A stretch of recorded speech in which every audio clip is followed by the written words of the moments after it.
Coming up next on the Jeff Crilley Show, we're going to talk about how to make and keep your New Year's fitness resolution with a national expert. Just ahead.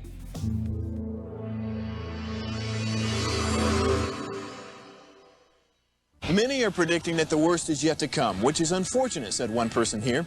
Until now, they've enjoyed the reputation of being the nation's icebox. Watched a burglar in his home this morning by webcam. As a journalist of over 25 years, stories are what make my world turn. Reporting live from the Dallas newsroom tonight, Jeff Crilley, Fox 4 News. But in 2008, I took the jump from my familiar life and started a PR firm from my home. We're talking about anyone with a camcorder like the one I'm using becomes a television network. We started slowly growing the company, and we now have over 100 clients, and we've branched into the world of live digital broadcasting. I now own 8 different TV studios and have a huge team. And the stories that I now get to share are sometimes the most important of my life. Life has a funny way of coming around full circle. This is the Jeff Crilley Show. Well, I'm sure all of us have had this situation. You make a New Year's resolution to get in shape. You go to the gym. For the first month, you cannot get on a treadmill because the place is too crowded. And then by February, everybody has broken that New Year's resolution, and there's not a person there in sight. To talk about that today, Dr. Brandon Brock. He is a good friend and former client of ours, and he's now with Carpathia Collaborative. Thanks for coming on the show. Thanks for having me on. It's great to be here. Well, you're one of my favorite people. We've known each other for a decade. I think you were one of the first clients of Real News PR, and we've gone through many, I'm going to say battles together, because there were times when I'm trying to call you at 5:30 in the morning saying, hey, a client dropped out. Do you mind doing a bunch of interviews? Jumping right in. And you jumped right in there. So I couldn't think of a better person to bring in to talk about this. So I'm going to start with this question. How is it that we know more about healthy living than ever before, and yet we're getting sicker and sicker? Well, I think that people are becoming more health conscious, and there's a lot of doctors that are actually learning that it's not just looking at the end game. Like, I'm going to give you something to keep you alive. We're really looking at it from the perspective that how do I get to the point where I don't have to get to that end game? And so people are looking at wellness. What can I do to prevent disease? What can I do to keep from having to be right here where I'm on a bunch of medications or a surgical, table, which does happen, but people want to prevent disease. And I think COVID really kind of shed the light on that, where people wanted to stay healthy so they didn't get sick. Right. And so that they can make it through it. So, there's a lot of factors going into that. And tell me if I'm wrong, but when a student goes to medical school, they're not learning a ton about prevention. They're learning about how to treat sick people. Yeah, there's so many things you have to learn when you're in school in any healthcare, situation or whatever degree you're pursuing. But you have to learn so much, and there's so much that's spread out. Keeping people alive is a big thing, and longevity is a big thing, but longevity from the perspective of having a healthy lifestyle is one of the things that's not really taught a lot when you're in any healthcare profession.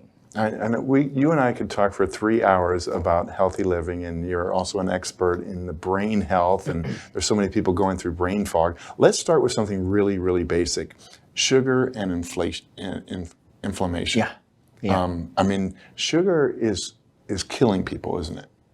Well, I would say that sugar is really a big deal with not just diabetes, but also with insulin. And when your insulin levels become a little bit unstable, or you get insulin resistance, it does several things in your body. It makes your triglycerides go up, which obviously is not good for your heart. It makes your aldosterone go a little crazy, which can cause blood pressure.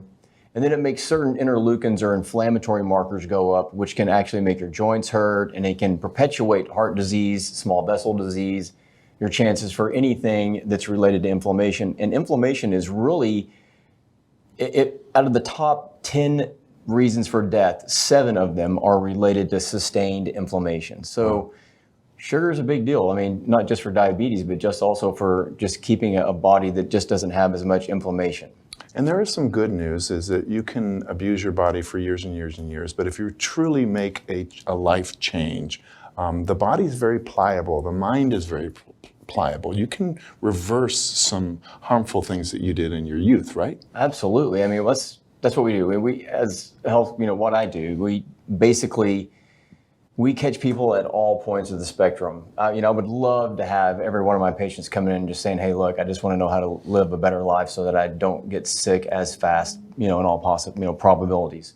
But we get a lot of people that come in and they're so ill, they've given up on everybody in the healthcare profession. And so they come in and they're like, this is all I got left. And so can you do something to help me out? And that's kind of what we've learned to deal with. And it's a sad thing to see, but it's a reality. I wanted you to talk about the origin of the word Carpathia. Oh, Carpathia. Well, when the Titanic went down, the Carpathia is what came and, got a lot of the people that were still alive and, not drowning. And so I think it's fitting, what we do is we have a whole collaboration of practitioners, my doctorate degree is in nursing practice and in research. And then we have a gynecologist and we have another type of practitioner. So we all collaborate. So we feel like we're saving those people that are really ill, and we collaborate together and we bring our minds together to make sure that these people are getting what they need. And I think that's wonderful that you're not sending your patients running around the Metroplex, so you got it all kind of right there. We've got some pictures off of Facebook, and I want you to kind of tell us what we're looking at here. Well, you're looking at some people that are super happy and relaxing, and this is kind of interesting because this is what we do on Thursdays. This is one of the perks of my job, and that is, we just do some sound meditation. It's just time for the practitioners to unwind a little bit and to gather ourselves. We're around sick people so much that we don't want to get emotionally sick ourselves. Right. And there's constant, reoccurring education, and you've got a happy team there. We've got a great facility. It's like being at home. I mean, you can see right there, it's like being in the den. We've got a kitchen right there, and all the providers are there. We've got, some IV suites where we really take care of people with all kinds of different conditions if IVs are appropriate. So it's a really great facility. It's really decked out, and it's a good place to be. It's got good energy. Sure. Let's talk about the final frontier is the brain, and we're learning so much more about the brain than we probably knew when you first got into this. Oh, every day there's hundreds, if not thousands, of papers, research, ideas coming out about the brain. And we know that if we can control the brain, that's the one organ you don't want to go. You can't replace it. You can't, once it's gone, you've lost your humanity to an extent. And so we're doing a lot right now to try to prevent brains from deteriorating. And what's interesting is, let's take COVID, for instance. We are not too sure that COVID may be doing stuff to age brain. And there's all kinds of things. And so, we want to make sure that that's a healthy organ and that people can maintain relationships, maintain family time, and recognize people and enjoy what they're doing in their life. And I should tell the viewer that Brandon has an addiction that we're going to expose right here on the show. He's addicted to degrees because you've got way too many of them. I got a great wife too. She puts up with all of them. So. We're going to put a picture up on the screen, and I want you to tell us what we're looking at here.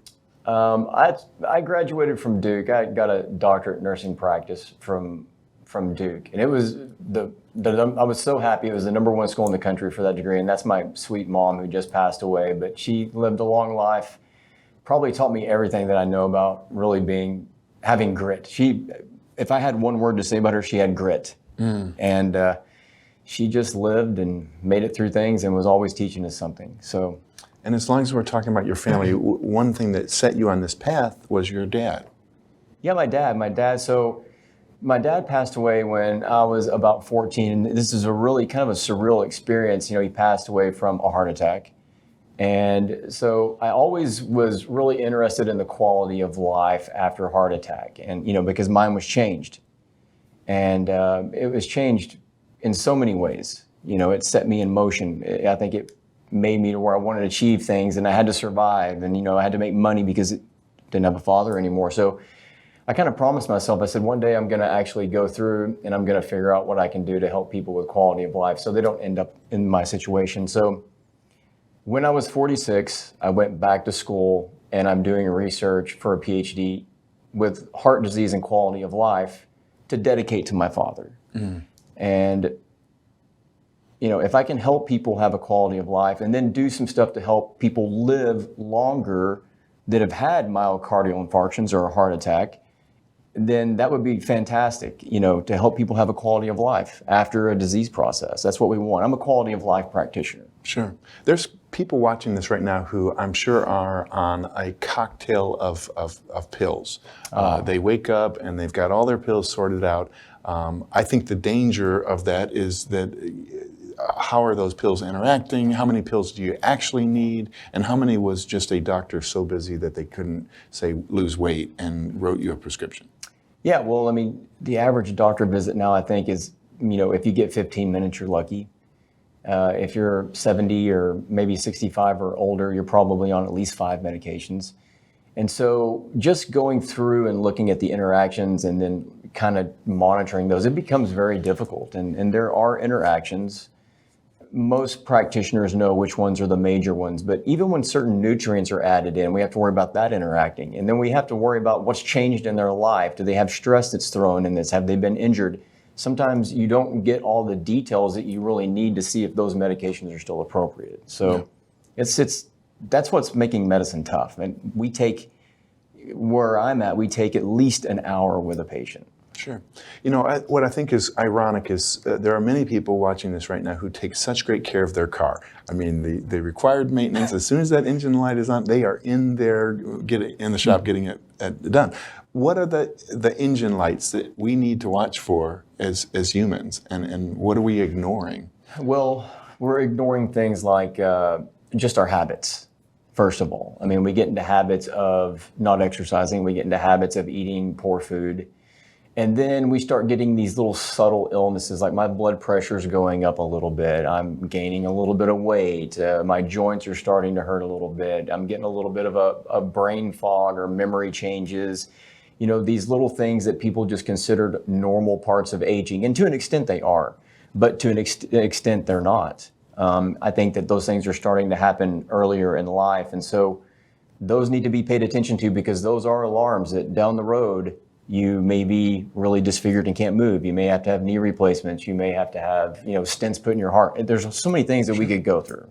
And we're in cowboy territory, so I shouldn't mention the name Tom Brady, but here's a guy, 45 years old, playing at twice the age of the average, NFL rookie, but he's still in top condition. Yeah, well, you got to attribute that to, first, genetics. Mm-hmm. Second of all, he practices, from what I understand, hard. And then second of all, from my understanding also, and of course I don't know Tom Brady, but he has a lot of people that are helping him stay healthy and doing things that will keep his body to the level at which he feels like he can compete and can compete. Sure. And he's done it's a great testimony to longevity, and it's a great testimony to health, and it's a great testimony also to willpower. Do you think in our lifetime are we going to unlock the mystery of aging and actually begin to reverse it? Well, that's a great question, and there's two different sides to that. There is right now things you can do preemptively to not age as fast. We have a lot of things that we feel that we're doing, okay? And then there's the future, where there's genetics and there's other things that are probably coming down the pike where we can actually reverse some of these things. And listen, you can feel old and you can change your diet, exercise more and so forth. And there's markers that you can look at that will show that your body's physiology is now younger than it was. But so we can do that now, live a good lifestyle. In the future, who knows what's going to happen? Changing genome, all kinds of things. It's really an interesting concept. Dr. Brock does a lot of public speaking. We've got some video of you a few years ago speaking. What do you typically speak about these days? Well, I speak a lot about how to read labs, so patients can get diagnosed appropriately. And of course, I do a lot of neuroscience stuff. I've been doing that for 20 years. And talking about autoimmune conditions, talking about just the common things, everything from thyroid conditions to gastrointestinal conditions to just general nutrition. And of course, like I said, brain health and traumatic brain injuries also, which we've done a lot of work on that in the past. So it seems like jack of all trades. It's really not. It's, physiology and biochemistry. They all meet together at some point in time, and it's inflammation. and immune function. And so it spreads into different symptoms, which we call disease. Let's talk a little bit about gut health, because it's not something that you hear a lot about on the news, but almost everything like originates in your gut, right? Well, 80% of your immune system is really related to gut function. I mean, you have so much in there because you got to think about it. Whenever you eat something, your immune system has to really be able to kind of vet it out and say you should or shouldn't be here. And so having healthy guts means that you have a probability of having a better immune system, not as much sustained inflammation. You can tolerate food and you don't get, reactivity to it. Right. So we look at gut health a lot as the basis of a lot of disease processes that have progressively gotten worse because of things like inflammation. And leaky gut, tell us why that's important to know about. Well, things like leaky gut, leaky gut is a term that's used to kind of describe that, the gut lining, there's these little latches between the cells and maybe they're not as healthy. There's big words like zonulins and stuff like that, and they can become not so healthy. So you can picture it as a latch that comes apart. And then undigested, proteins, they should go into amino acids, but they may stay like a polypeptide and they leak through and your body says, hey, look, I don't know what you are. So I'm going to react to you. And then when it reacts to that, the immune system will then say, there's another tissue in your body that looks just like this. So then it starts attacking that. And then you can start creating autoimmune disease or sustained inflammation. And this is really in the literature now. It's really deep in the literature that it actually exists. And, sometimes we have to treat that and help that before we go after another condition. Okay, man, I could talk to you forever. Let's end with some words of wisdom and encouragement for the person who's about to make that New Year's resolution. What's the secret to making and keeping a New Year's resolution? Well, I think you need to start early on thinking about what you're going to do. You need to be able to say, you know what, in a couple of months, I want to get in shape, and then make a plan. And I think people need to make plans that are not exaggerated, like I'm just going to do all of this stuff. I think you need to say I'm going to do step 1, and then in a couple of months, if I achieve this, I'm going to do step 2, and then step 3. And then we encourage people to make a New Year's resolution where it really goes the whole year and you're achieving certain steps. And by the next year, the resolution, you can look back and say, my life changed because I did this realistically at the right pace. Because otherwise people, they mess up on one part of it and they just quit. And that's why they do it. Well, I cannot thank you enough for coming in and for dedicating your life to saving lives. We're going to end with the website, which is carpathiacollaborative.com. The great Dr. Brandon Brock. Thanks for coming in. Thanks, Jeff. Thanks so much. That's it for now. We'll see you next time.